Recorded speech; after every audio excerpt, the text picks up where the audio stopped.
Madam City Clerk, can you confirm that we have a quorum today? Yes, you have a quorum. Thank you. Moving on to agenda additions, deletions, or amendments. Do any members have any? All right. Hearing none, we will move on to citizen participation.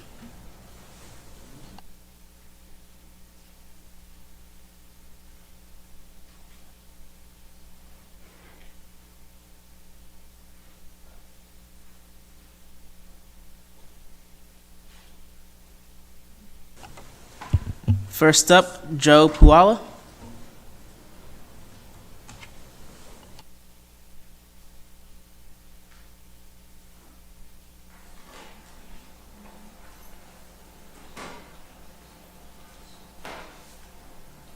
Good evening.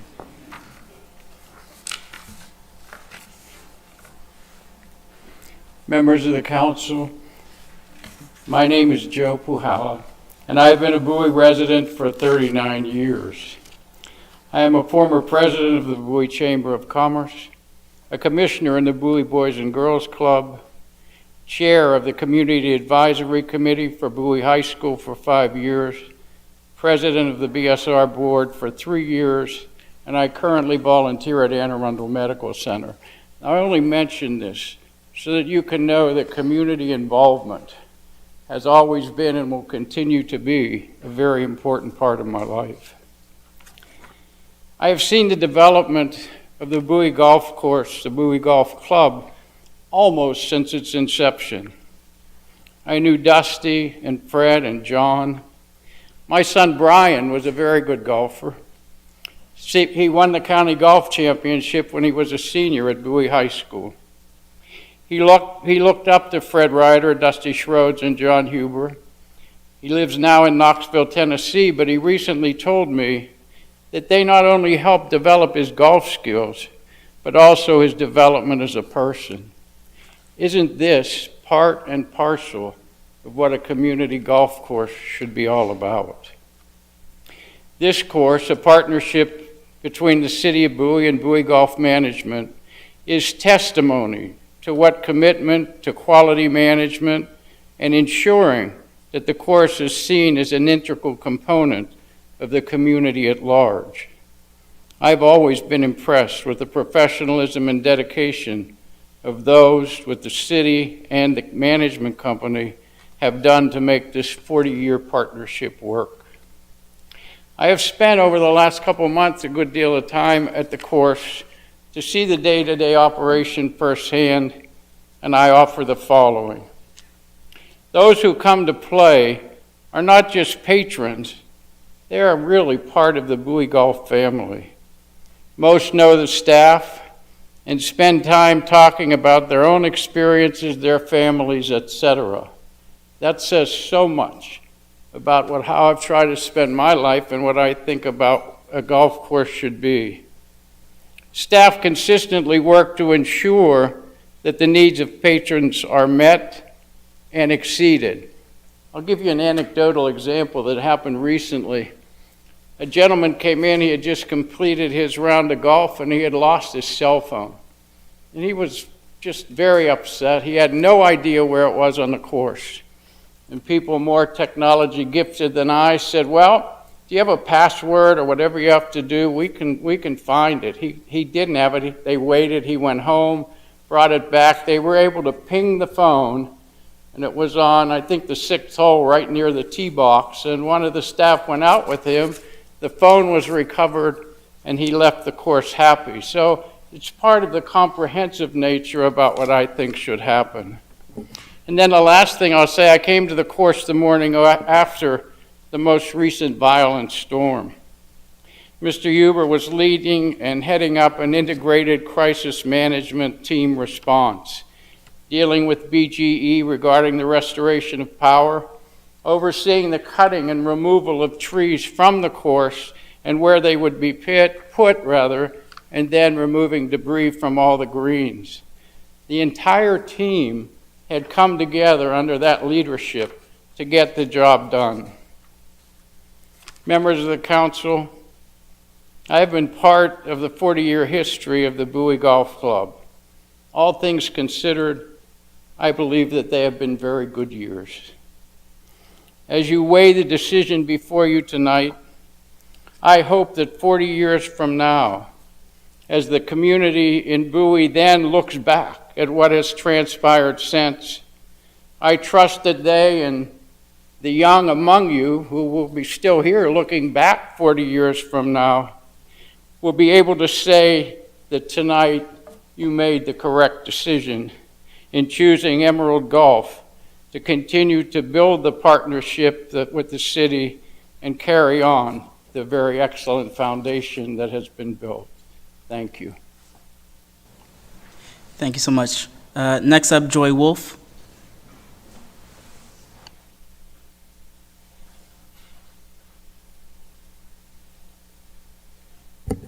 Good evening. To the members of the council, my name is Joy Diane Wolf, and I am the founder, director, and chief of all for Sisters Who Swing Golf Association and Sisters Who Swing Junior Golf Program. We have been at Bowie Golf Course in the last 7 years, and it is such an honor to be there and call it home. And that's exactly what it is, a home for us. We advocate golf for women, we advocate golf for juniors, and now we advocate golf for families, both men, women, and juniors. Since we came to have a partnership there at Bowie with Mr. John Uber, he has welcomed us with open arms. A good place starts at the top, the general manager. He makes you feel welcome. He has allowed us to develop programs that has been for the community. We have programs in the summertime for camps for kids that don't only include golfing, but includes writing, reading, arts, crafts, music, and other outdoor activity.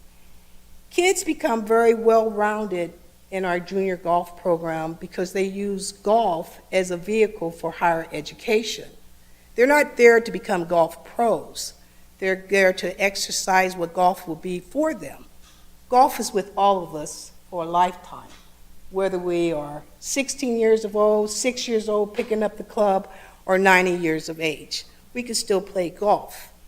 Golf is like a fishing story. Once you pick the club up and hit the ball, you are a golfer. Well, how well you play, that becomes a different story. Bowie has allowed us to develop as a community. We believe in community service as well as developing inside the community. If there is a change, my question would be, how would my programs exist? Will they be acceptable? Will they be understanding and understand the impact that new avid golfers bring to a golf course? It helps the golf community grow. It helps the golf course grow because we bring them in to teach them, train them, expose them, and once you do that in the facility, they become members and patrons. And once they're members and patrons, we're continuing to grow.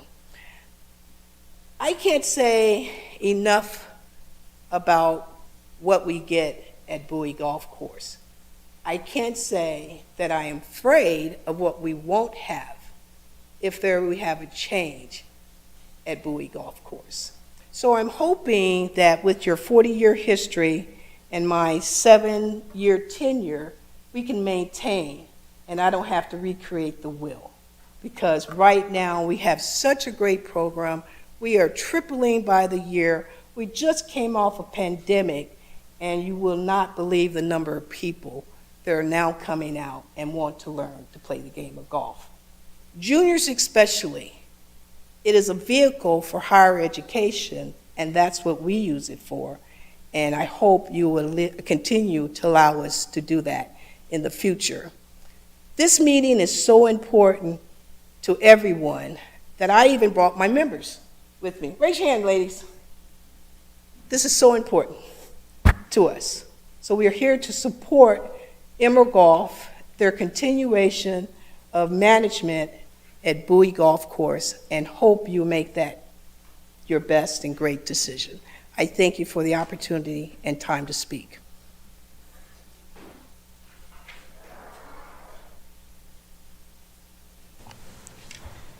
Jared Harley.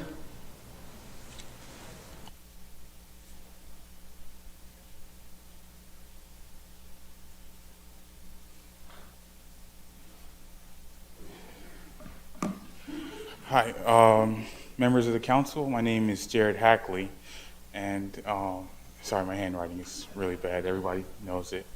And I currently am employed at the Bowie Golf Course. I have provided a little different experience and a little different perspective than the two people before me that came and spoke. I'm new to golf. I've been playing golf for about 3.5 years, and I started my experience at golf at Bowie Golf Course. I would first like to thank John and the entire Bowie family for welcoming me with open arms and absolutely giving me the best treatment that could be possible for anybody at a golf course. I know usually before I started playing golf, I heard golf was a very exclusive sport that was very rude to people and wasn't very welcoming, and I've experienced that at even other courses. But at Bowie specifically, it's a very different atmosphere than anything you've ever experienced. At Bowie, it's a very welcome and friendly and family environment that you would be proud to bring anybody to. At Bowie, before I just graduated high school, so before I was in playing golf at Bowie, I had no idea what I wanted to do when I graduated high school. As soon as I went to Bowie, I immediately fell in love with the golf game and fell in love with the people at the course and just being able to be surrounded by great people and everything else that encompasses Bowie golf. I can now proudly say that I will be attending University of Maryland Eastern Shore for golf management to follow in John's footsteps to become a golf management pro. And this is all because of John and his ability to make sure that people know that he wants them to play golf. I also like to say that I have the best job in the world because I get paid to hit golf balls all day. Everybody else can attest to that. But I can honestly say that I've never experienced anything at Bowie Golf like anywhere else. From the people to the course to even just the building itself. I personally think it would be a grave mistake to give anybody else the course of Bowie just because it's somewhere that someone like myself who is new to golf, who knew nothing about golf, could grow up and learn the game in the proper fashion without being held back or being pushed away by anybody else. I think it would be detrimental to anybody else who is also trying to learn the game. As someone who wants to grow the game, there aren't few places in the game of golf that allow anybody, for the prices that we charge, to play golf. And I also would like to thank John for allowing me the opportunity to teach and assist golfers at the course now, as I've been completely enthralled into the course and becoming a pro. I've now started assisting Coach Ross, which is Roxy's teacher, at Bowie Golf now with her lessons. So I would like to say thank you, and I couldn't imagine this course with anybody but John.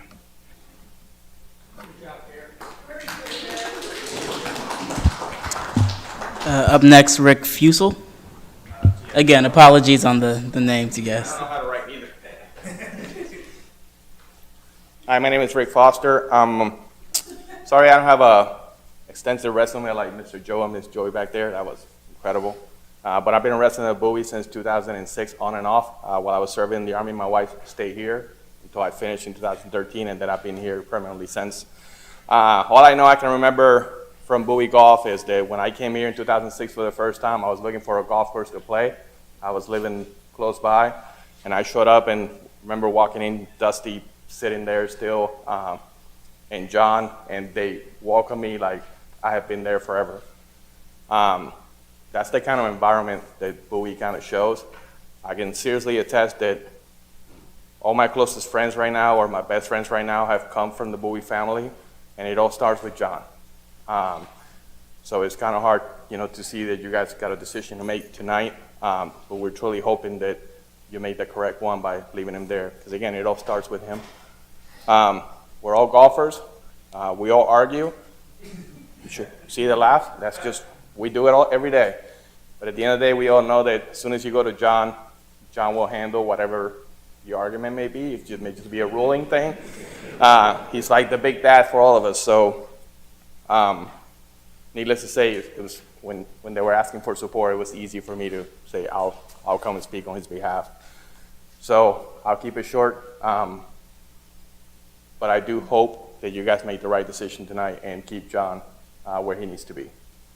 Thank you. Thank you so much. Noah Palumbo.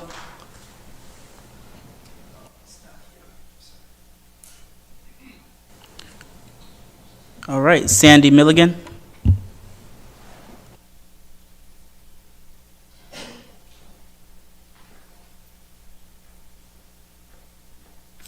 Good evening to the council. Very simple, very honestly, there isn't but one person that I would ever identify with that could deal with what has to be done at Bowie Golf Course. I'm the program director for Excel Junior Golf, and our program runs out of Bowie. We've been there for about 5 years now, and we've explored the entire county of PG County. We've gone to a number of courses, but uniquely Bowie matches what we are doing for one and one reason only, and that's because of John. I don't know if some of you have been exposed to what real professionalism is, but let me tell you, I'm very acquainted with the environment of Bowie. I'm a retired college professor at Bowie State. And so prior to getting into my golf program, I was a music director. And I deal with quite a bit of professionalism, who has the character, who has the ability, who has the professionalism. Well, it also applies to Bowie Golf Course. I hope we are not taking for granted. Everyone can't fill that position. It requires character, it requires professionalism, it requires competence as far as ability, and more importantly, it requires a people person. I don't know anyone else can adapt as well as John does. He's taken it all in. So as you make your considerations, please realize this is a very difficult position to identify with. And it's very difficult for all three of those components to be put together: professionalism, integrity, people person. That's hard to do. And so because of John, my program has flourished. I think I came from Patuxent Green. They closed that course about 5 years ago. And so we came over and John welcomed us with open arms. And from that period, my program has grown, and the family loved it. All of the parents loved the environment. So it's just, it would be, I don't know, unimaginably difficult for me if we should lose John. So please, in your consideration, do know that it's very difficult to identify with one of that character. Thank you very much. Angela Kittrell.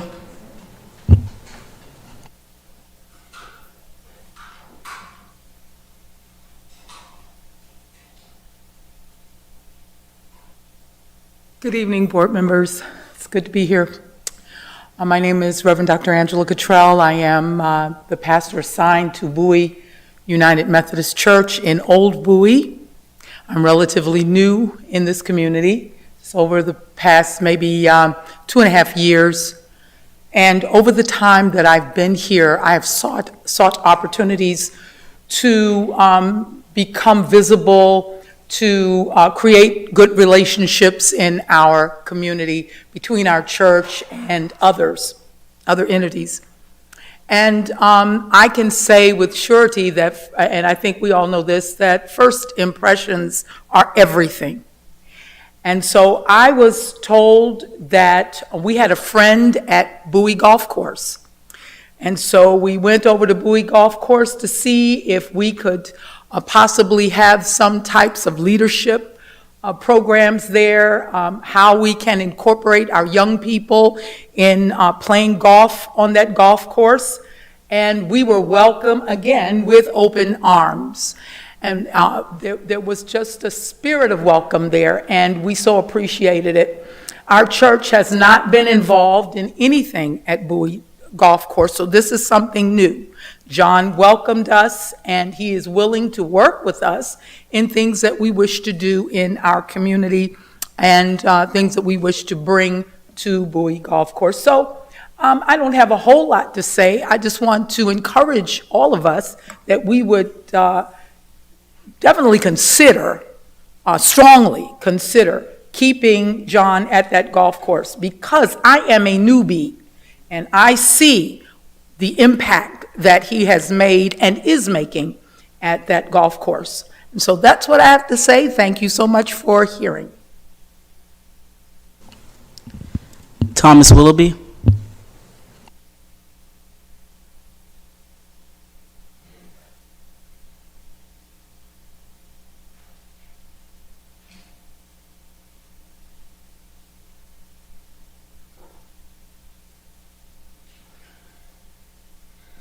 Ladies and gentlemen of the council, good evening. Thank you for your time tonight. I appreciate the opportunity to speak with you. In 1971, my mom and dad bought a house here in Rockledge, $29,900. And they sat in the living room and went, "Dear God, how are we going to afford a $300 a month mortgage?" Wouldn't we all like to go back to that? I started playing golf, and John's prior boss, Fred Ryder, introduced me to the game. For $7.23, he sold me a shag bag and all the balls to fill it, and I haven't forgiven him since. It's been a life of love and frustration in the game. But over the years, there are some thoughts I wanted to share with you about what I've seen at the golf course.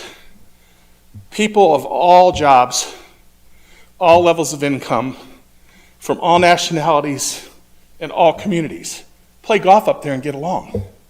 It's really amazing. My dad was an HVAC guy, hard-working, blue-collar dude, right?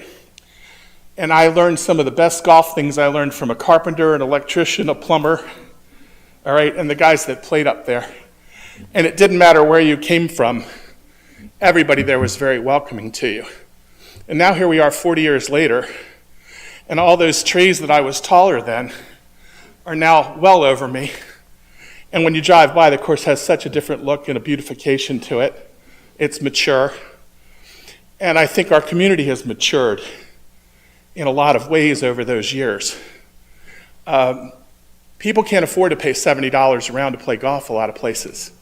And man, people can come up there and play and afford to play. And they're supported by every member of the club. And we all laugh about a bad shot. We all laugh about a good shot. But I really think that the job that they've done over the years has been a win-win for their organization and your organization for the city. So I would really encourage you to keep that tradition alive and let these people continue doing what they do really well. The junior programs right now are amazing. And the kids are so well-mannered. You know, they walk up to you and they say, "Sir," or "How are you?" or "It's nice to see you again." These are 14 and 13 and 12-year-old kids, and I'm blown away, you know, because they have the diplomacy. In fact, I told one young man at the shop tonight, when you get a little bit older and start to run for president of the United States, I'd love to be your campaign manager. But I hope that shares a little bit of the background and the joy that comes out of that place. So thank you very much for your time. Appreciate it. And last but not least, Gabriella Sinkornick. Again, I hope I got that right. Good evening. I'm Gabriella Sinkovic, and I am the Student Services Coordinator for NC State's PGA Golf Management Program. I've been a PGA member now for 6 years, but I grew up at Bowie Golf Course. And my parents owned a small business in Bowie for about 20 years, the Cakery, if you're familiar with it. Lived in the R section, and my first job was at Bowie Golf Course in 2009. I was a junior in high school. I learned under John. He taught me a ton of golf lessons, and I learned how to become a PGA member by working there. And I ended up going to NC State and majoring in their PGA Golf Management Program, and I was an assistant golf pro for about 4 years before coming back to that position. But I always come back to Bowie, and I know my roots, and I love telling that story to our future PGA members that I get to mentor. And there's nothing like coming home to a mom and pop golf course, public golf course, where you can pay $20 for a round of golf. So, and this place grows junior golf too, as you've seen. So that's a huge, huge part of the future. And I wouldn't be where I am today without Bowie Golf Course, and more specifically, John Huber and Emerald Golf. So thank you very much.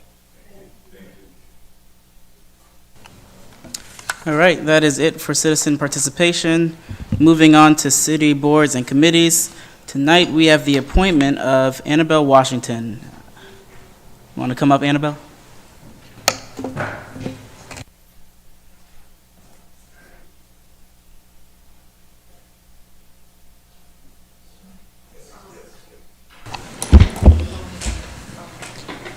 All right, Annabelle, could you raise your right hand? Repeat after me.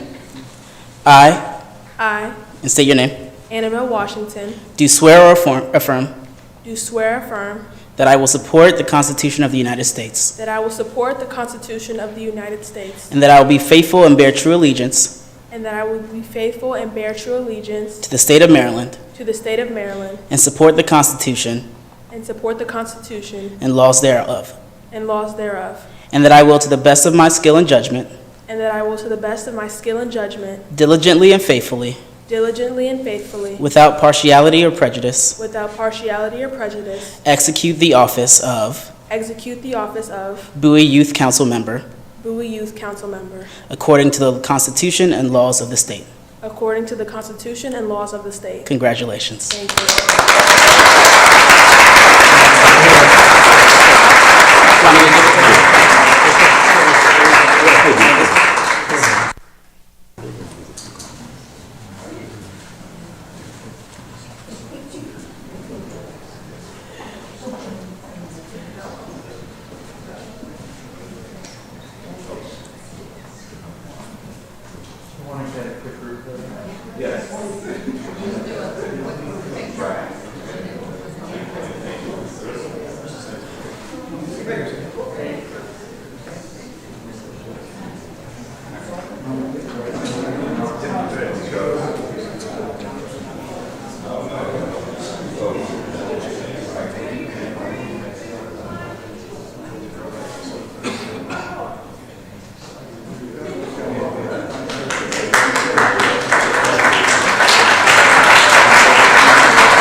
All right. Next, do any members have any council announcements? Okay. Hearing none, I'll move on to the city manager's report. Mr. Mayor Pro Tem and council and residents, I have one point I'd like to make. I got a call today from the Mr. Timothy Thomas, who is a Senior Vice President for Business Development for the Baltimore Sun. And he officially informed me that July the 29th will be the last day will end the Bowie blade, the printed version in the city of Bowie. Thank you. And of course, on the Gazette website, there will be a Bowie news section. This occurred based on what he told me because of a shortage of advertisers for the Bowie blade, and as you all know, it's a free newspaper. And so they could not get any revenue from circulation, and these were all factors that led them to make this decision. Thank you. Thank you so much, Mr. City Manager. The chair will now entertain a motion to approve the consent agenda. Yes, Mayor Pro Tem. I move to approve the consent agenda. It's been properly moved and seconded. Any objections? Sorry. Hearing none, all in favor? Aye. All opposed? Any abstentions? The consent agenda is passed. Moving on to old business, item A, the adoption of Resolution R5021. City staff. Good evening, Mr. Mayor Pro Tem and members of council. For the record, I'm John Henry King, the Economic Development Director for the City of Bowie. I look just like the same guy who was before you last week to get your approval of the award of the contract to the Jacob France Institute for our Economic Development Study. During the discussion you had prior to your action, staff took note of your interest in what we judged to be more public input sessions than we had asked to be bid. But fortunately, within the bid, we also had them provide a fee schedule. So after the meeting, we went back and calculated an estimated cost for additional meetings that we believe will directly address council's desire for a broad input into this strategy. And accordingly, we are back before you this evening with Resolution 50-21, which revokes last week's action and reapproves it at the revised amount of $105,419. We ask your approval. Any members of council have any questions? All right, hearing none, I will call for a motion. Mayor Pro Tem, I move that we adopt Resolution R50-21. I will second that motion. It's been properly moved and seconded. Any objections? Hearing no objections, I will call for the vote. All in favor? Aye. All opposed? Any objections? All right, it has passed. Moving on to new business. Option A, the Bowie Loan Briefing Program. City staff. Good evening, Mayor Pro Tem and members of council. I am still John Henry King, the Economic Development Director. I'm delighted to be here tonight to introduce somebody who is delivering direct service to the small businesses of Bowie based on an action the council first took in 2002. And that action was the establishment of a Bowie revolving loan fund. And back in 2002, the council appropriated $100,000 to that loan fund. And we found a partner in the Prince George's Financial Services Corporation, known as FSC First, which is a community development corporation, SBA guided and directed and funded by Prince George's County to provide financing programs to all of the businesses in the county, with the Bowie Revolving Loan Fund managed by FSC First to provide additional funding to Bowie businesses only. Over the course of years, we have raised that capitalization up to $400,000 through council budgetary action, and in the budget just passed for July 1st, we will be funding an additional $50,000, which will bring the capitalization of the loan fund to $450,000. Here tonight is the President and Chief Executive Officer of FSC First to tell you more about all of the loan programs available to Bowie businesses through this partnership with FSC First, Ms. Shelley Gross-Wade. Good evening, ladies and gentlemen, members of the council. It is my esteemed pleasure to be here this evening to give you our probably second briefing on the partnership that we have with the City of Bowie and your revolving loan fund. And as John Henry, my friend of many years, has said, I am here to give you an overview of the other programs that we manage at FSC First as well. We believe that it is important for you to understand that we are more than a lender. We are a non-traditional lender and provide comprehensive wraparound services to every business that comes in seeking direct financing from FSC First. We're a reliable provider of creative and innovative business financing solutions to established and emerging businesses in Prince George's County and indeed the state of Maryland. Tonight I'm going to focus specifically on what we do for businesses in the city of Bowie. Our vision is to be the premier non-traditional lending partner to the businesses as well as the economic development organizations, and we do so by providing creative and innovative financing solution and maintaining other people's financing programs, which is the case here with the city of Bowie. We also are comprised of a dynamic team of economic development finance and business finance professionals. So we're very unique in our structure. We are, as John Henry indicated in his introduction, a community development financial institution as designated by the U.S. Department of Treasury.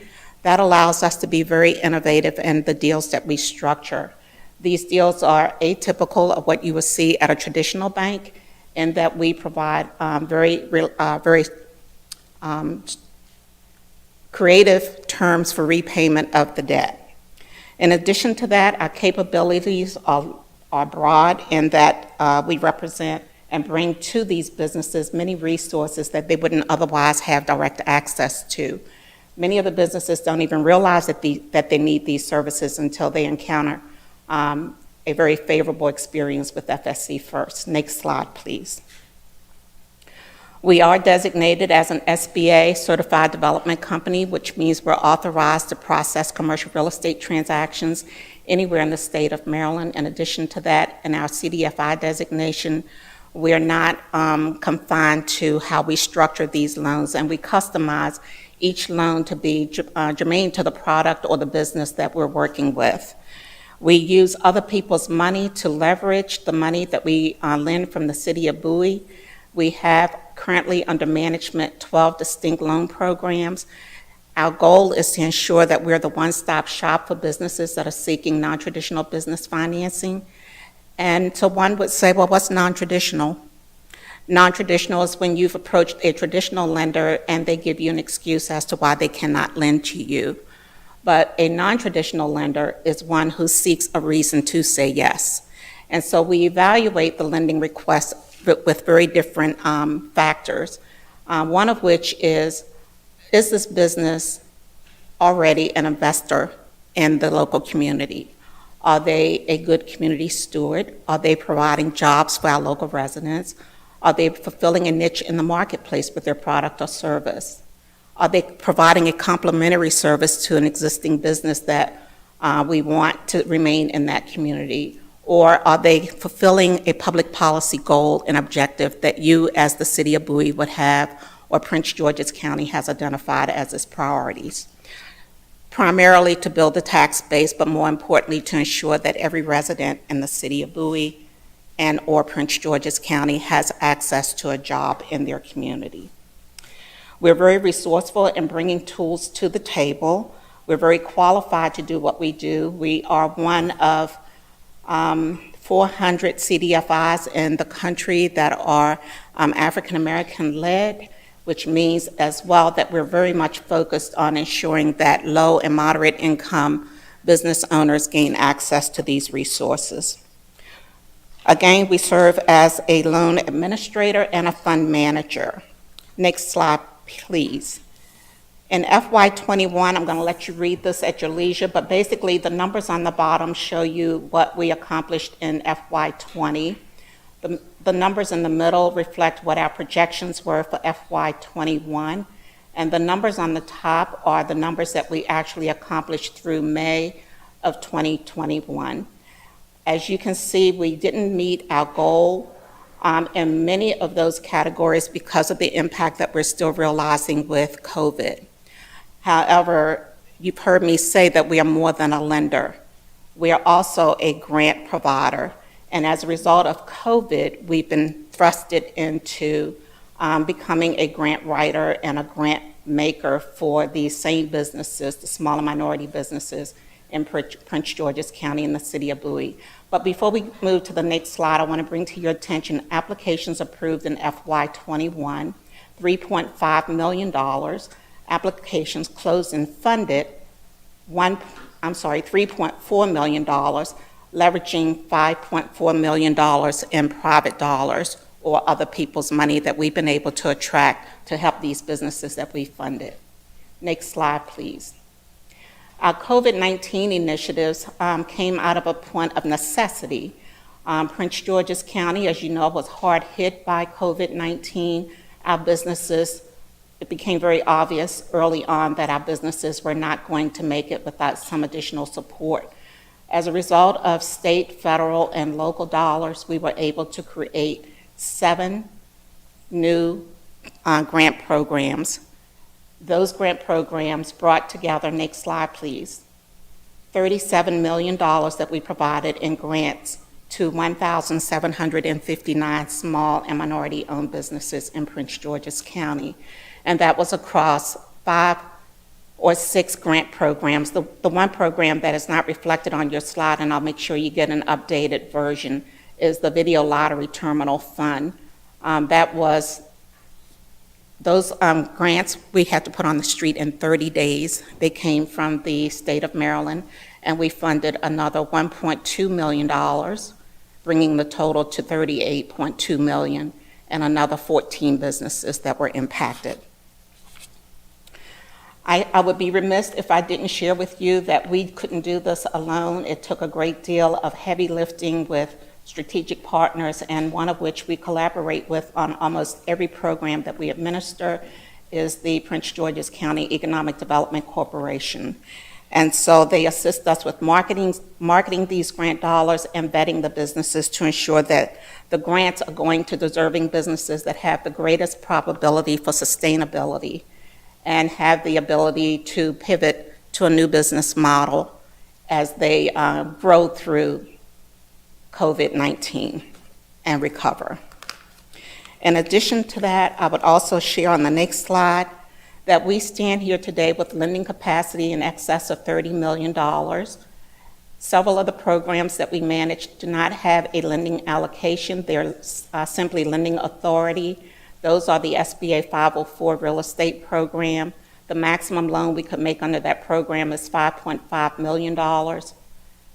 And the second one that does not require an allocation is the commercial property assessment for clean energy. That is unlimited.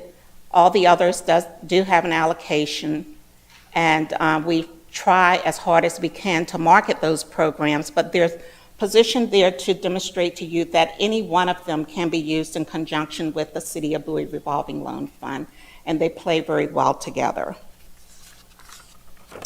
Next slide, please. So with the City of Bowie Revolving Loan Fund, the program is designed primarily to provide up to $50,000 in direct lending to deserving businesses in the City of Bowie only. We require collateral of both business assets and personal assets, as well as personal guarantees.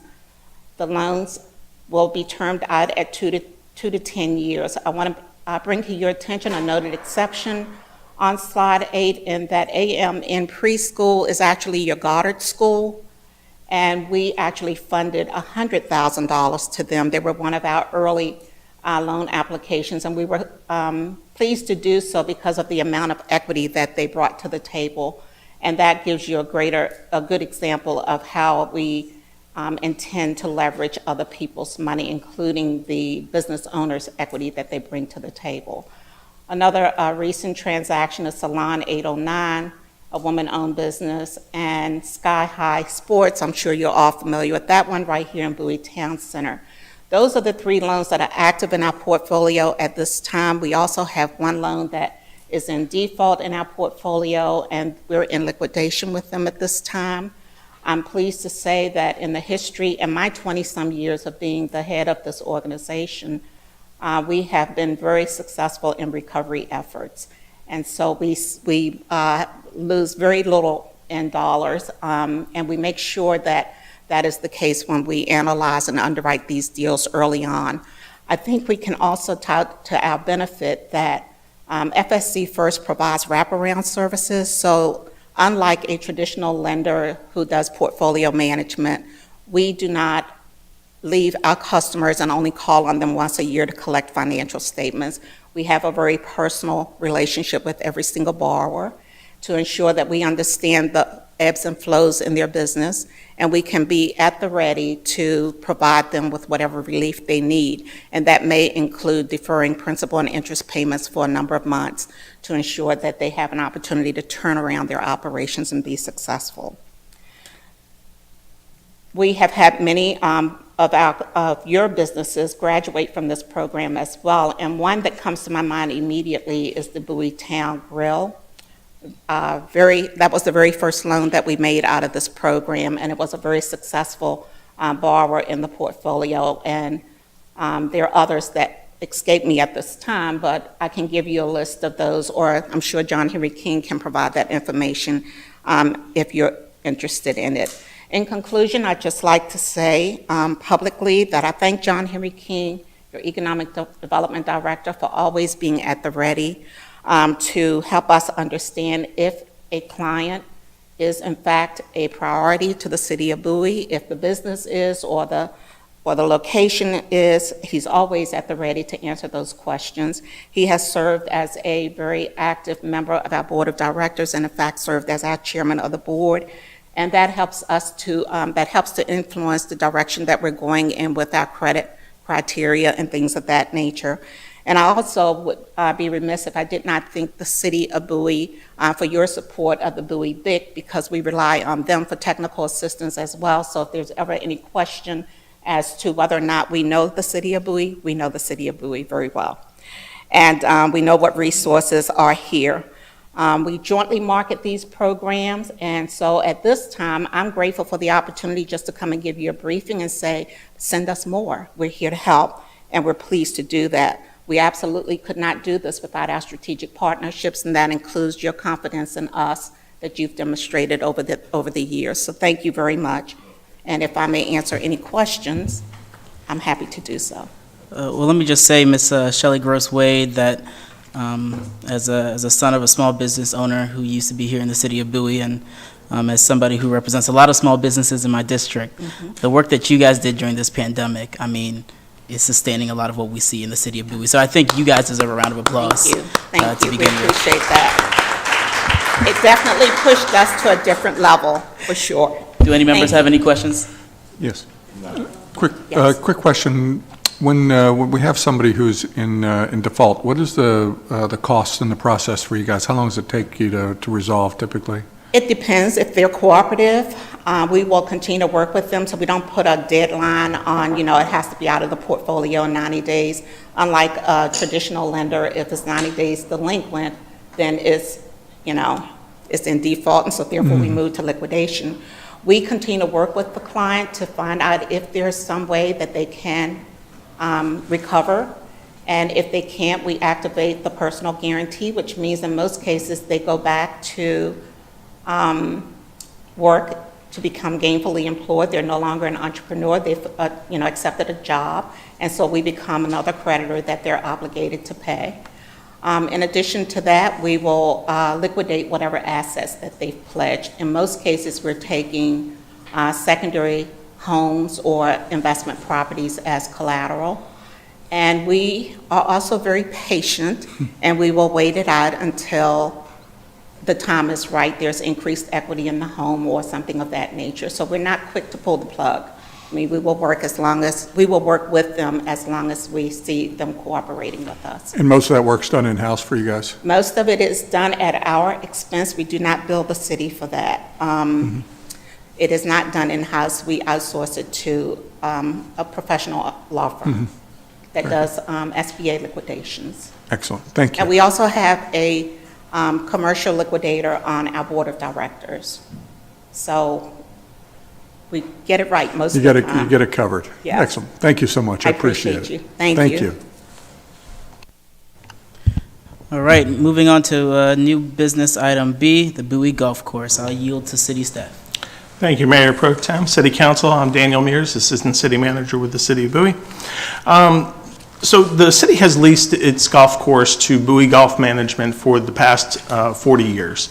And for the past few years, the city has known that Bowie Golf Management was not going to be continuing its lease beyond this term. So as of September 30th, 2021, the lease to Bowie Golf Management is done and complete.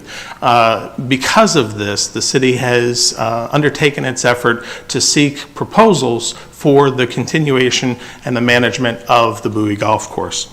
Specifically in April, the city sought proposals for the ground lease of property and management, operation, capital improvements, and maintenance of a public golf course. This is the relationship that the city had had with Bowie Golf Management. So through that process with the request for proposals, the city received 2 proposals. The 2 proposals that we had received, neither of the respondents had proposed to lease the property, which is the current relationship we have with Bowie Golf Management. Neither respondent is providing capital financing for the needed major capital improvements to the golf course. Neither of the proposals was offering a long-term relationship with the city of Bowie, and each of the proposals offered a 5-year management proposal within that arrangement within their proposal. So the city was really faced with a bit of a question in regards to how do we move forward with this, because the direct request in terms of the anticipated goals of the RFP were not met. We understood that the relationship that we had with Bowie Golf Management was going to be different because of the proposals that were received. Now, one of the things that has been very clear to me in the 3 years that I've been with the city of Bowie is that golf is important to this community. It is something that the city wants to continue with, it wants to maintain, and wants to have a long-term future of golf for this community as far as we can see. From time to time, there have been rumors circulating about the sale of the golf course or other changes to where golf would not be available. That has never been a scenario that has been entertained by the city council or the city staff that I'm aware of. And so we knew that what we needed to do was really proceed forward with these 2 proposals and evaluate so we could continue on with golf in the community. Now, one of the major issues facing the city is in regards to capital infrastructure associated with the golf course. We've had an evaluation done of the course, and we know that we have millions of dollars worth of new investment that is needed to come into the golf course in order to not only sustain it for what it is today, but to improve it and improve the play experience for the people that utilize the golf course. With each of the proposals that was received, they did not provide capital funding. The only discussion of funding to go towards capital items would be coming from public sources. That was not something that either of the proposals was able to finance through the operations of the golf course. In the pro formas that were submitted, they each had a small operating surplus in terms of the revenues and the expenditures for each of the proposals. One was for $35,000 and the other one was for $48,000. They were very similar in terms of those proposals. Neither amount of those would support the capital infrastructure that would be needed in the golf course in the years to come. So the city ultimately is going to need to be responsible for the payment of capital improvements at the golf course coming up and having to manage that.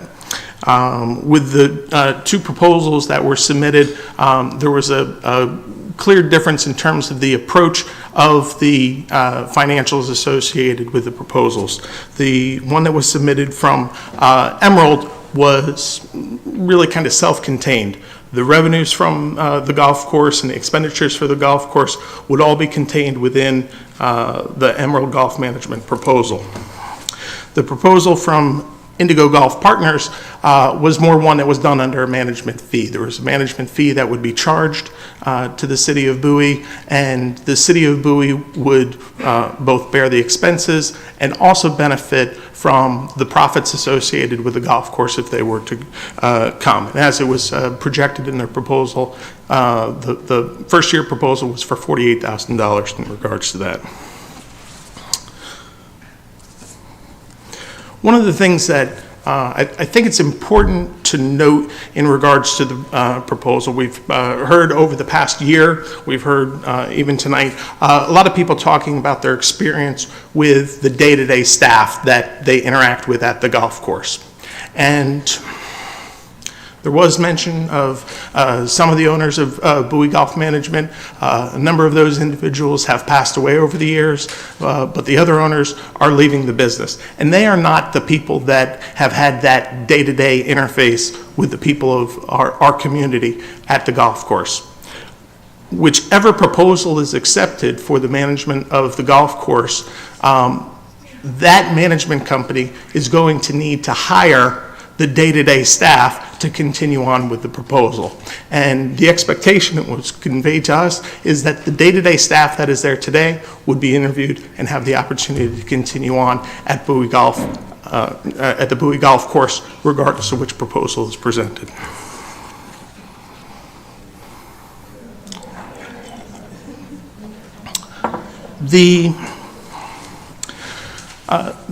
The city staff is recommending that the city go with the Indigo Golf Partners proposal. There was a clear difference in regards to the management experience that was brought from the management company that was put together. There were partners included in the Emerald Golf proposal that do not have any experience working in the golf management field, whereas the Indigo proposal, they have many years of experience and have many successful examples of working with municipal golf courses.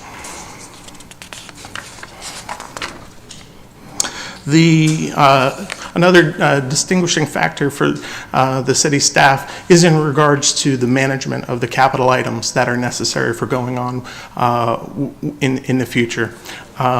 Indigo Golf Partners, they work with capital budgets of expending approximately $10 million per year on golf projects. That would be very beneficial to have that experience for the city of Bowie. To conclude,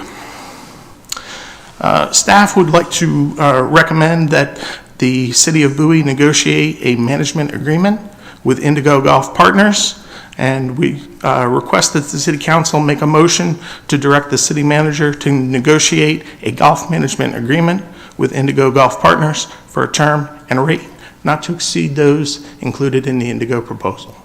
Available for any questions. Do any members have any questions? Mr. Esteve, you're recognized. Thank you, Mr. Mayor Pro Tem, and thank you for filling in tonight. Very quickly, I just want to thank everyone for coming out tonight. I want to thank staff for your diligence in working with this. As a little bit of background, obviously, you all know that we have a golf course in Bowie, and we've had a third party managing it now on our behalf for some time. We're at the point where our lease with the existing management company is expiring in the fall, and the existing management company, Bowie Golf Management, as a legal entity, does not exist anymore. They are happily enjoying a well-earned retirement. And so the city basically put its head together early on this year, and we came together with the feeling that we wanted, obviously, to maintain golf in Bowie. This is a treasured amenity that we all know and love. But that we also wanted to make sure we did our due diligence in ensuring that we got the best possible deal for residents, golfers, and taxpayers in any new lease that we would sign or with any new direction that we would take with the existent golf course. We put out an RFP that was essentially kind of the gold-plated ideal solution for the city, one where we basically asked the private sector to come to us and put as much money as they could on the table to defray some of the necessary capital improvements so that city taxpayers wouldn't be on the hook for all of it. We put out that RFP and we got responses that did not come close to offering the kind of money that we were looking for. We kind of knew that would probably be the case. Golf, like every other thing in our country and world, is adapting and changing, and we kind of know that. So after getting the responses we did, we went back to the drawing board and made sure that we were kind of on the same page that, you know, the city will ultimately have to make some capital investments to keep the golf course going, to improve it, to make sure it's a great local public amenity that everyday folks can afford to golf at, not just those who are driving in Lamborghinis to the golf course. With staff's recommendation tonight, I have no issue with anything in the report. My only feeling about this, just having the benefit of some experience dealing with this kind of contracting and especially with third-party management, it's really important to have a management team that's local. And for something like this, something that's a very treasured and important amenity in our city, especially when you have a group of people who are, reflect kind of who we are as Bowie residents, but who also know every single blade of grass, every rock, crevice, and tree on the golf course, it's very hard to argue against that management team. There are advantages to companies with a national or regional footprint. There are disadvantages too, but I feel very confident that Emerald's proposal is ultimately going to be the best one in the long term for residents, for golfers, and for taxpayers.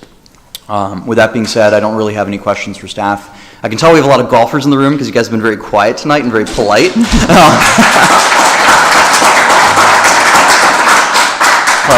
A lot of golf claps this evening. But I just want to say thank you all for coming out. Thank you for participating in this process. And that's all I have. Thank you so much, Mr. ESTEVE. Do any other members have questions? Mr. Wolfley?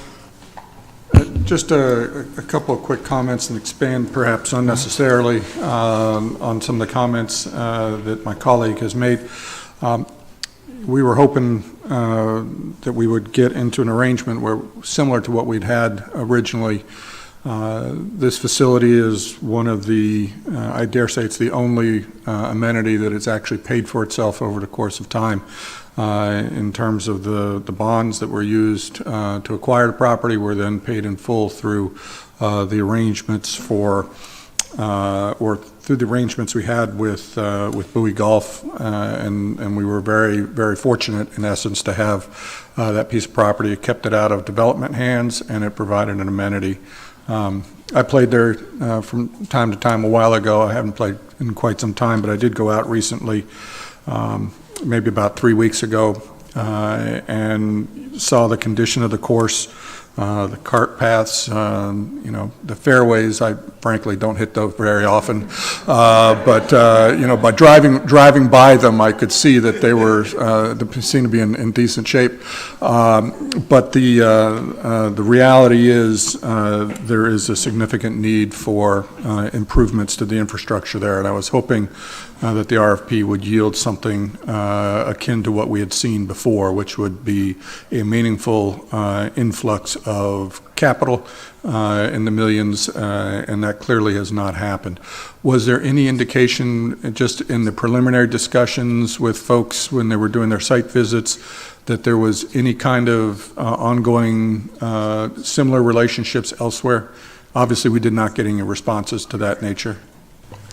Could you clarify the question? So when we did the walkthrough, and I say we, I said the city, when they did the walkthrough and had initial conversations with bidders, was there any indication at that stage that anybody else is getting any capital investment and any arrangements along those lines?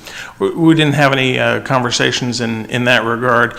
We did have a number of other folks that had come through with the walkthrough on the proposal, and I think the fact that we got so few responses to this proposal was really indicative that that was just not something that was going to be supported. Mm-hmm. We did specifically look for and score the proposals, looking for capital contributions and looking for that opportunity for those revenues, and my suspicion is that there were other firms that may have been interested in looking at having a management type contract that just didn't submit a proposal because of how we were looking to score and approach that RFP.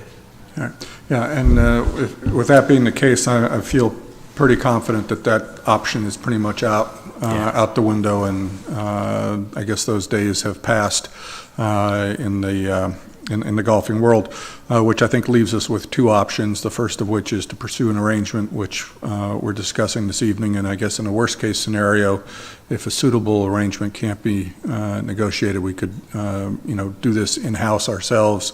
I suspect we'd have some downtime between now and then, but I think the work that you've done is very much appreciated. And I do appreciate the efforts, and I do appreciate everybody coming out here this evening and voicing your thoughts and concerns on the subject. Having played there, I know there are a lot of people who are regulars that you could tell by the dialogue that's going on. So even though I may not have been a regular to that level, I certainly noted that there's significant presence there. So thank you, appreciate it. Does any other members have questions for city staff?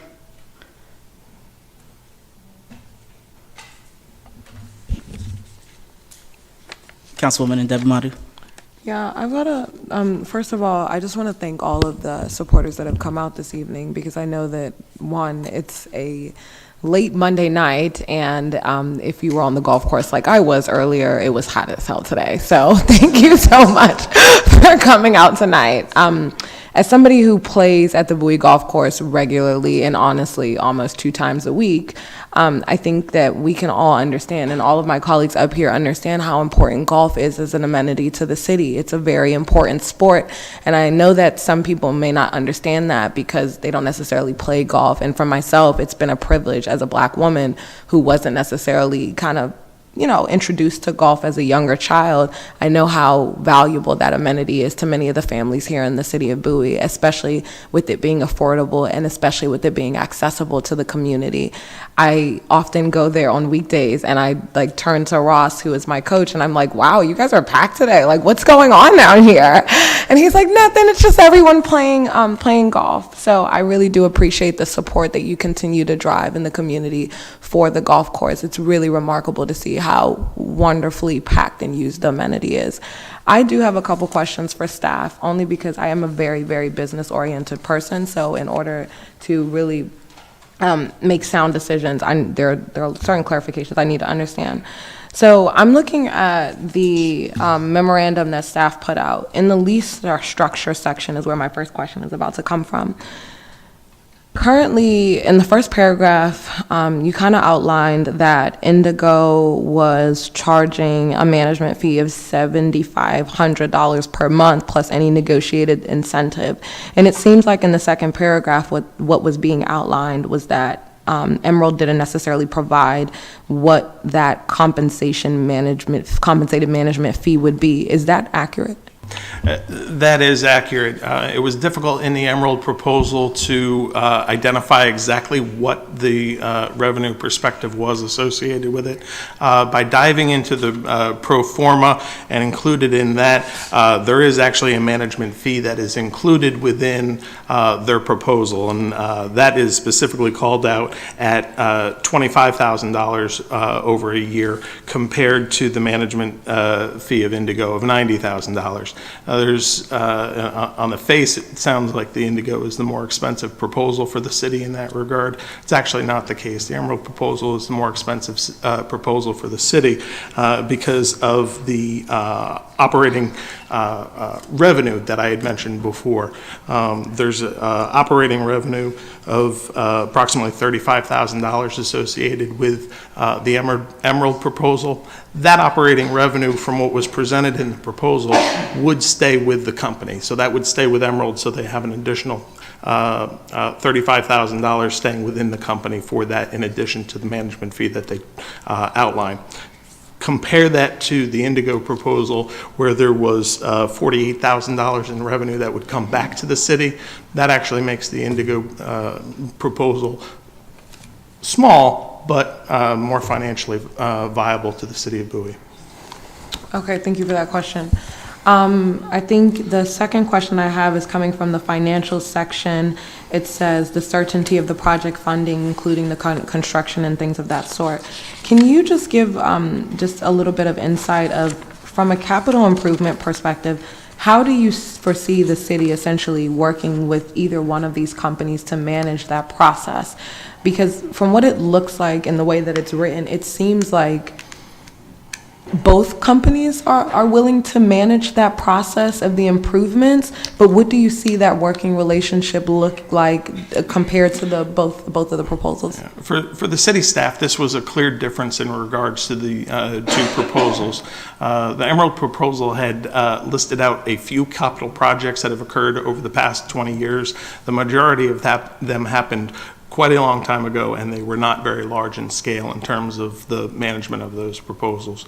The Indigo Golf Partners, they have professionals and folks that they work with on a regular basis in regards to assisting local governments in terms of the development of specifications, review of proposals, contract management, and all of those things. So while the project itself in each of those scenarios would be the city's responsibility, city staff really felt that the Indigo proposal was presenting a lot more of that capital management expertise that would be beneficial for the city. And as the city council knows, over the past several years, this has been one of the larger concerns associated with Bowie Golf. There have been capital needs that have been left unattended to. From our city staff perspective, Mr. Lamy, correct me if I'm wrong, I believe we put about $750,000, maybe a little bit more, into the golf course in the past few years. The staff member that we have had on staff that has assisted with that in terms of identifying the projects and helping with the expenditure of those funds is no longer with the city. So to be able to have that support from the management company is of significant importance to the city staff to be able to help work us through those capital investment elements. Okay, awesome. The next question that I have is, under the public-private partnership benefit section, I was wondering, could you elaborate, when you talked about, you mentioned that Indigo was willing to pay a fee for the service. Can you just elaborate a little bit more on, are you saying that they're willing to hire an outside consultant for private-public partnerships? And you're saying, and perhaps the way that it's written, and I may not understand, you're saying that Emerald does not appear to offer that? What exactly are you or is staff saying in this section? So the nature of a public-private partnership, what you're looking for is the public entity to bring something to the table that the private sector can't bring, and the private sector brings something to the table that the public sector can't bring. The proposal that we had put together, the big sort of private benefit that we were looking for from the RFP was essentially using private capital, using private dollars that could then get repaid through the operations of the golf course. So when that did not happen with either of the proposals, we were missing that private benefit. So to look at the opportunity for a lease arrangement where we have that public-private partnership, that doesn't exist. The proposals that we have here are simply the city is going to contract with someone to manage the golf course. Mm-hmm. So this would much be like we contract with someone to pave our streets. You don't consider a paving contract a public-private benefit. That's a contractual relationship. Did that help answer the difference in regards to why we don't view that as a public-private partnership? Yeah, so it seems like the more of the reliance on Indigo is more from their I guess you would say connections that they bring. Is that what you're kind of leveraging? It's the professional expertise that they could bring in regards to that contract management and the depth of the experience that they would have with that. Okay, thank you. Okay. My next question is, I'm coming from Management of General Golf Operations, the first and the second paragraph. The first question is, did you speak with, or did we speak with all of the references that were listed in the RFP? All for both proposals included references. Did we speak with all of those references? So we did not speak with all of the references. We did attempt to make some contacts with the some of the references that came from Indigo, and I don't know if Matt is available and has an opportunity in regards to comment on that. Okay, because part of my, and then I have a second follow-up question, part of my concern in terms of like, I understand the emphasis that's being put on Indigo, but the concern that I have is when I looked at some of their, like if you look in their proposal and you look at some of the courses that they're currently managing in the Virginia area, one of them that was referenced was East Potomac, and I've played at East Potomac before. Yeah. And East Potomac isn't like, I mean, my golfers know where I'm coming from. Like, it's not that, like, if we're trying to say that we're relying on the expertise and what they're bringing to the table, East Potomac doesn't look that much, like it doesn't look better than Bowie. So I guess I'm trying to understand from like a context perspective what we're leveraging, because I'm looking at the other courses that they're managing and I'm not seeing significant kind of, I guess you would say, differentiators from what we're trying to articulate in this, or what staff is articulating in this kind of document. So is there like some context that you can provide there? That's why I'm asking if we spoke to their references, because it doesn't, the difference that we're I guess you would say leveraging doesn't seem to actually be a leverage. Okay. So that's why I'm trying to understand. Okay, I understand. And I don't think I have an answer for you on that one just in a moment. Okay, and the second part, okay, I think this is my last question, no, my second to last question. Very good. Sorry, city council members. The next one that I have is on the last paragraph of management of golf operations, the second paragraph. It talks about the utilization of new technology to support the customer experience. And it looks like we mentioned that Indigo would bring this kind of new technology, but Emerald is saying that they would as well. So do we have an idea of what this kind of technology aspect would be to improve the customer experience, and what part of the customer experience are we looking to improve that's not there today? Yeah. So the difference in terms of those two proposals, Indigo is practiced in terms of their customer management software, and they have a system that is in place and they're functionally working. When you say system, are you talking about like a POS system, a point of sale system, or what are we talking about? All of that in terms of tracking the point of sale, tracking the golfers in terms of the players, the information on the golfers, and having a database associated with keeping track of all the individual golfers and the data that they collect on them. And the Emerald proposal was the promise of a system to come in the future that has not been tried or practiced to this point.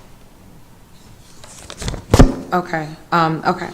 One thing that the last thing I want to ask about in the proposal, I cannot remember exactly where it is, but I think it's around the financials. Oh, no. It's, okay, yep.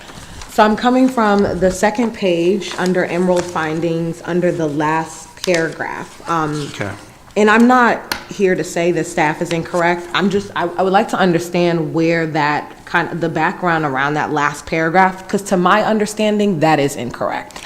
And so I'm just trying to understand a little context. It says the money included in the proposal from state and county for capital is not theirs to claim. It would go to the golf course regardless of the firm managing this course. This is not a distinct advantage for the Emerald proposal. And to my understanding, that would not come to the city irregardless of who the management company is because it's granted to the CDC, and the CDC can choose how they want to allocate that money. And they could essentially decide, hey, I'm not saying this is what would happen because I'm not a part of that organization, but if they could decide, if we went with Indigo, that they're not going to allocate that money to the Bowie Golf Course. So I'm just trying to understand a little bit more background around that bullet. So that's correct, Roxy. Yeah, in terms of looking at the proposals, in terms of what was presented, there was dollars that were promised through the Emerald proposal that were coming from the state of Maryland and Maryland National Park and Planning.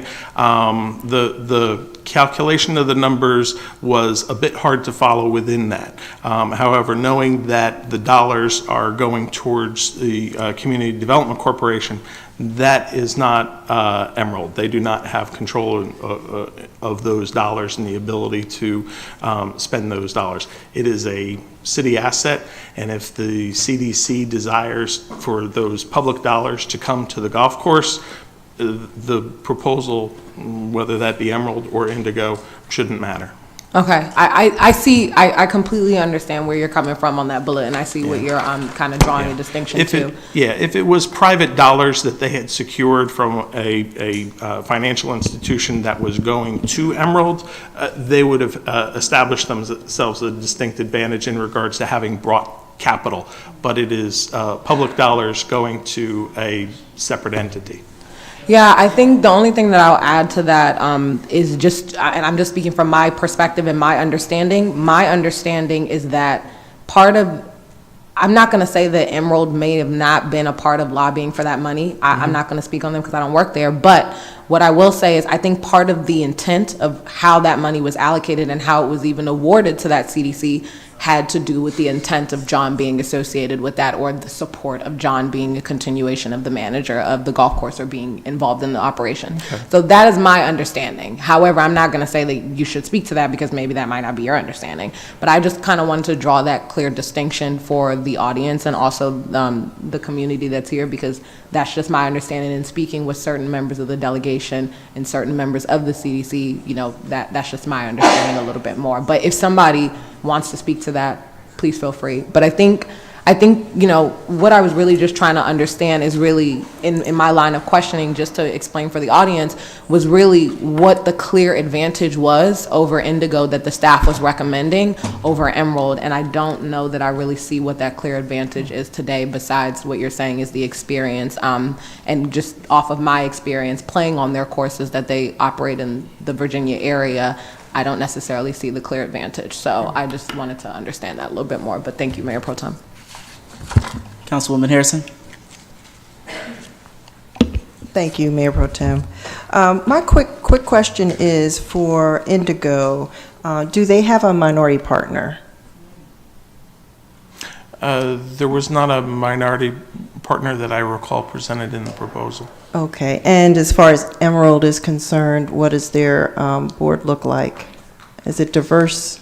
That was not a question that was asked for in terms of the RFP responses, so I'm not familiar with the diversity of the board. I was just wondering because in my research, I noticed that Indigo wasn't diverse at all. It didn't really represent our city, whereas Emerald did. Just wanted to make that comment, and I feel like that's very important in the decision that we make tonight. Thank you.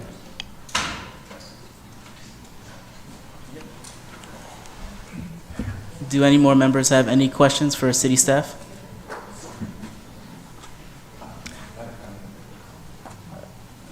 Councilman Gardner. Thank you, Mayor Pro Tem BOAFO. I just wanted to make a statement, more or less not any questions, but more or less making a statement that I am very familiar with the management group that is currently in place there at the Bowie Golf Course. I understand that there are a number of capital improvements that are or should be done for the maintenance of the golf course. And I do believe that this organization, John's group that is in place there currently, has always done a fine job and has always been for lack of a better word, a pillar of the community, to where people have come and come together there at the Bowie Golf Course and enjoyed a game of golf, just meeting friends and family. It's a destination for Bowie residents and then those who are not Bowie residents. I have always been welcomed there at the Bowie Golf Course, as well as a number of individuals. And one of my good friends who's now deceased and a former council person, Gail Booker Jones, she too was very familiar with and had a fine relationship with the current organization there. And I just wanted to just make that statement that I believe that given proper funding, then improvements can be made, and I think that this group that is currently in place could excel. Thank you.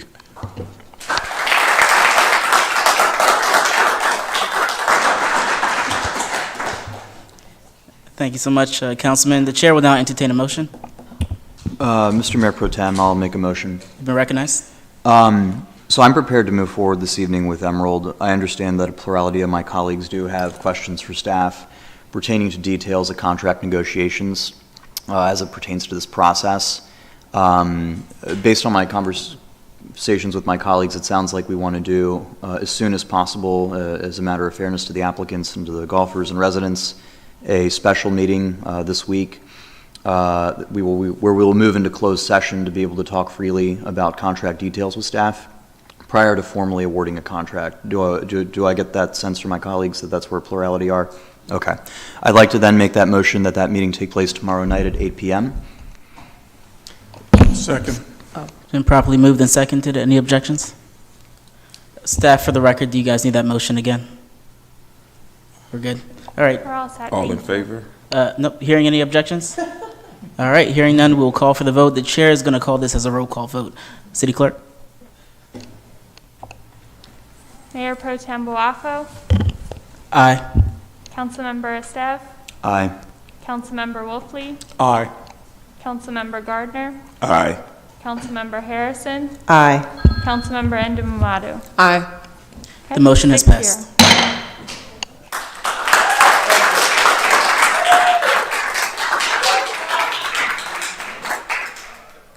All right, moving on to the discussion of the voting center for 2022 elections, item C.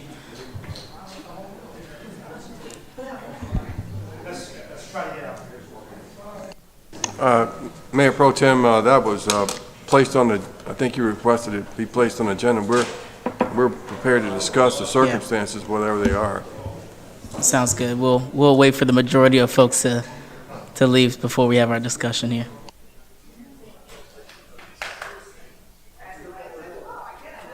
Sorry.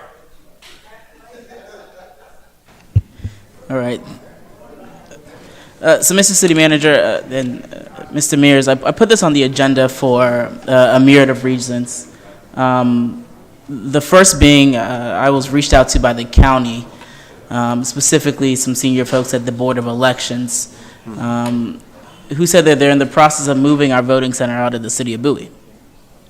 Obviously, as you can see, that's going to be a problem for our folks because we are the second highest in the county when it comes to voting here in our municipality.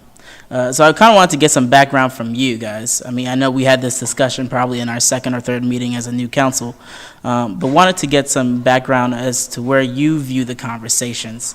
I think it's, and I'm speaking for myself here, I think no resident in the city of Bowie doesn't want to have the voting center there, right? Where that voting center needs to be is a conversation we can have and we should have with the county. I don't think the folks at the county level feel that they've been engaged fully in that, and that it seems like we're walking away from our voting center here in Bowie. So, Mr. City Manager, I yield to you. Yes, well, I can give it history as I know it. When I moved to Bowie in 2012, we voted in 2012 over at the library, and that seemed to work well for my wife and I, and it's a long night, but we voted. But when I got here, I think it was 18, we had the elections at the senior center, at our gymnasium. After that, there was a significant, I mean, and I don't want to understate the term significant, a significant outcry in the form of complaints from residents for losing the gym, the loss of the parking lot. It spilled over into the senior center, and it was an exceptional experience. Now, you know, they had approached me, and it seemed like a reasonable thing to do, so we did it. But the council and myself, we got hundreds of complaints from residents about the inconvenience of having that many people, and the fact that, I'm being frank here, that the Board of Elections didn't seem to be in command and control of their workers and the circumstances, and it spilled over into other neighborhoods. So I think it was the summer of 20, I believe, or 19 or something, we were going to have it again. And so the request came to me again, and I brought it to the previous council, and they told me not no, but heck no. And so we went back to the Board of Elections and passed that on. You all were elected. They came back and made the allegations of voter suppression and all that sort of stuff, which wasn't the case. But we're willing to work with them. But my position is this: if the council's prepared to, if everybody's prepared to deal with the potential negative results of losing the gym for that period of time and dealing with the spillover that will occur, traffic, everything associated with it, then the gym is the location. But I don't see why they can't have it at the library or the community center over by Bowie Town Center or someplace like that. But I know they have not approached us to work anything out. We offered Kent Hill and other places before, but we have not heard from them this year yet. So, Okay. Staff hasn't. Good to know. Well, again, it sounds like, and again, this is coming from senior folks at the Board of Elections in the county, it sounds like they're willing to re-engage this time, A, to either mitigate what happens at the gymnasium, or B, to find another location, right? The places I've mentioned were the library, the Bowie Bay Sox Stadium, and some other places in the municipality. But if there is consensus, what I would like is for staff to re-engage with the Board of Election proactively, and let's try to either find a center that's outside of the one we're currently using, but in the municipality of Bowie. And if we cannot, and those discussions don't prove to be fruitful, hopefully by September and October is the deadline I'm looking at here, that we can come back to the table and work out how we mitigate the issues that are happening at the voting center in the gym right now, right? Because we can't afford to lose a voting center, and that's the direction we're heading in now. Is there consensus on that? Yeah, and Mr. Wolfley. Yeah, absolutely. And one of the things that I think is a significant issue for us is people, blithely toss around the quote voter suppression. And I got to tell you, there is nothing more suppressing in my mind than pulling up to an election place where you can't find a place to park your car. Your traffic is backed up all the way to 197. You get here, you finally make it, you park over in the shopping center, you walk across the street with busy traffic, and then you find that there's a line all the way over to the senior center.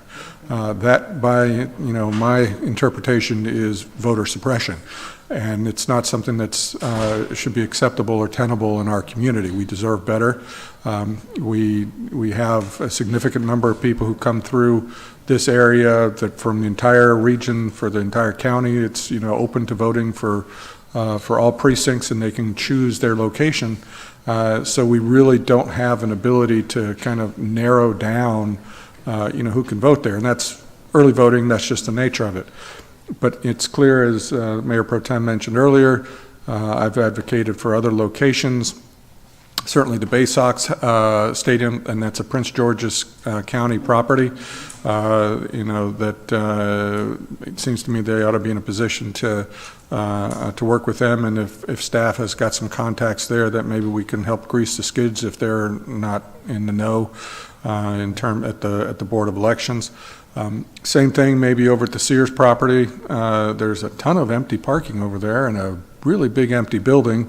We've been fairly supportive. I know that it's not set up as a voting establishment or a business enterprise at the moment, but perhaps as a community service, the current owners might find it in their hearts to help out with the circumstances here. And Mr. Lott, to your point earlier, I too remember the days of going over to the gym, over to the library, and being able to vote there, where we had ample parking and ample space to attend to the needs of early voting. So I'm hopeful that we can get something done, and through your good offices, if there's something we can do to help, with points of contacts, grease skids, or other ideas. If there's other locations that I haven't thought of and somebody else comes up with, I think we need to address the issue with some attention. Thank you. Well, we'll certainly accept the assignment to work with them and to provide alternatives. They really like our gym, though, just for the record. They really do. And they're Trust me. insistent. We'll, if it gets to the point where it's, that or nothing, then we'll come back to you all and let you make a decision. Thank you. My one request is if you could please update council early October, just to make sure that we're all on the same page and that the voters of our city and Prince George's County have a place to vote with certainty in 2022. All right. The chair will entertain a motion to... Mr. I am so sorry. No, Councilmember ESTEVE. It's my fault for sitting in the wings. I just wanted to second my colleagues' comments so far tonight, especially in regards to the notion of making sure there's ample usable space to vote. For me, I mean, we all volunteered, at the polls in past elections, and especially at the Bowie Gym location, it's just gotten too nuts. I mean, voter suppression is when you have to wait in a long line, when there's no parking, when, it's clearly overcrowded, and a massive inconvenience to simply cast a ballot. That's the issue. And so I think that we're all on the same page that we need a location that better accommodates the growth we've seen recently in voter turnout. And a larger location solves that problem. We don't want people to have to wait hours in line. We want them to be able to get in, park easily, know exactly where they're going, and cast their ballots safely. So I just wanted to echo those comments. Thank you. One other question about tomorrow night before we go, Mayor Pro Tem. So make sure I understand what we're going to do. We're going to convene tomorrow at 8 o'clock. Then you all are going to go into closed session and discuss this issue, the negotiation of a contracting issue. So we need to make that announcement. And then you're going to come out and take an official action. That's your intent, right? Correct. Okay. Correct. Thank you. I just want to make sure I got it. And I think most members plan on being virtual for that. Am I correct in that? I can come in. It doesn't matter. I'll be virtual. I can be here. Sounds good. I'll be here in person. Okay. Is it easier for city staff just to be one way or the other? I know. Yep. Okay. All right. Can we we all commit to virtual or coming in? What do folks prefer? Virtual works in. If That's whatever works for you. Whatever the majority. Yes, any day was short notice for staff. We don't want to inconvenience. Yeah, let's do virtual. Yeah, let's do virtual. Yeah. All right. We'll make it a virtual special meeting tomorrow. All right. I'll entertain a motion to Mr. adjourn. Mayor Pro Tem, I'd like to make a motion to adjourn. Oh, second. Is there a second? Second. It's been properly moved and seconded. Any objections? All in favor? Aye. Aye. Let's get out of here. Not everyone.